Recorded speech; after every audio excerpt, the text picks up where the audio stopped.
কোনো কিছু নাই মানে আল্লাহ শুরু রিস্ক লম পড়ব আজ ভ্রমণত মানে সরকারি রুট দিয়ে পরে সরকারি রুটে বেদ্যুর পর্যন্ত কিন্তু বিয়াম বসুন্ধরা কিনি ফেলি সাকি জাগা যে নিস্তব্ধ মানে আরা মানে হইতে তোর একটা কথা আরা যে রিক্স লয়ের ভ্রমণ করি মানে এটা কিও আছে এত কিলোমিটার হিন্দি কিও আছে এটা যদি কিও আরে দৌড়ি আর হাতায় দেয় মোবাইল টোবাইল টিয়া হয়েছে এটা মানে দেখো যার কি অবস্থা মানে রাস্তায় হাজুর গাছ আর তাল গাছ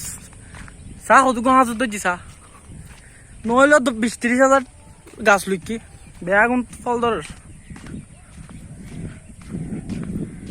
লোড ডাকতেও তো শান্তি